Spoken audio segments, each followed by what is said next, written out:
Wondering how to get more sales through social media? Actually, I got a better question. Do you sometimes hate social media? And do you sometimes think it really sucks? Yeah, lots of people do. And for a long time, I did too. And the reason was simple. It was because I wasn't making any sales. Then I figured out that social media didn't suck, but my posts did. Thank you, 𝐬𝐮𝐬𝐫𝐞. And thank you, Mr. Miyagi. Now, what did a loudmouth, F-bomb dropping entrepreneur and the co-star of the Karate Kid movie, a quiet, unassuming handyman, give to me? Well, how about the keys to unlock the social media sales vault? Let me cut right to the chase and give you the CNN version of my aha. Then I'll explain it all in detail so you can start getting serious social media sales too. In a nutshell, sales success with social media is all about building real connections over time and knowing when to make the offer or when to ask for the sale. Gary Vee was the first person to help me really understand this and put it to use. Now, if you've never experienced Gary, he can be a little rough around the edges, but underneath all that fire, Gary is pure heart and wisdom. Here's how Gary came into my world. One of the companies I used to own was a microbiology lab. My partner, who is the founder, and I have since sold it, but our business was about testing all sorts of devices, equipment, and fluids for biotech companies nationwide. One of our primary lines of business was water testing, and my partner had just invented a new product to streamline the process. We knew it was a game changer. It was a self-contained kit that allowed our customers to package, ship, and actually pre-test their samples before sending them to us. The product name was cool, the packaging was cool, and we were ready to rock and roll. So we started a social media campaign.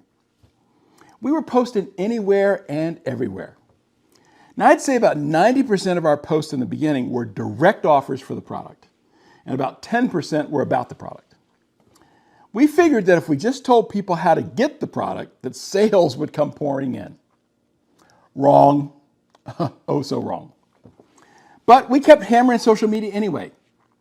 We kept talking about what our product could do and how to get it, and we talked about what made it different and how it was the best thing since sliced bread.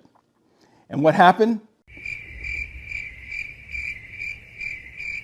Crickets. Zero, nada, nothing. Now, if we ever did get a response, and we didn't get that many, it was usually a question and not a sale. And the question usually didn't even make much sense. And I could tell, for some reason, people weren't really interested. It was kind of like we were speaking a different language. So what did we do? Well, of course, we blamed the social media platform.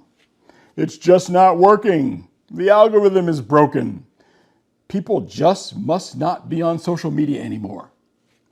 Man, we humans can come up with some serious BS to justify our suckdom. But the problem wasn't the platform, was it? Okay. I don't want to get too far ahead of myself because I got to tell you about Gary Vee. A month or two before we launched this new product with our underwhelming social media campaign, I had attended a huge multi-day online marketing conference. And one of the presenters was 𝐬𝐿𝐵𝐿𝐿, Gary Vee. It was so cool to hear him because he's a really engaging speaker. And as I said before, the man drops F-bombs more than a Quentin Tarantino movie. And I'm okay with that because I've been known to drop one or two myself when I get fired up.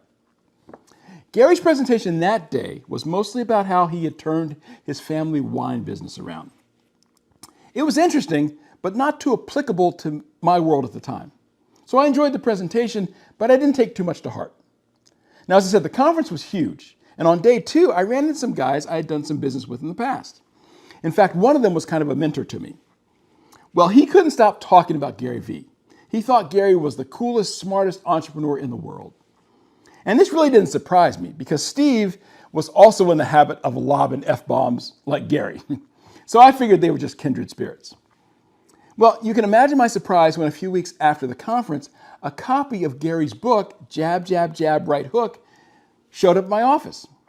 Apparently, Steve had read the book cover to cover. And in his note to me, he said that I simply had to read it. He said, this guy really knows how to market and make sales. Now, at first, I thought the book's title sounded like How to Win a Fight, rather than something related to business. And this would have been classic Steve too, because he was of the mentality of punch them in the face until they buy. But again, I was wrong. When I started reading the book, I had one of those serious aha moments, because Gary's message was so simple. And here's a quote from the book. Content is king, but context is God. And what he goes on to say is it's not enough to throw out a sales pitch. What really matters most is showing someone why you and your product are of value to them. So let me give you a quick example to illustrate this point.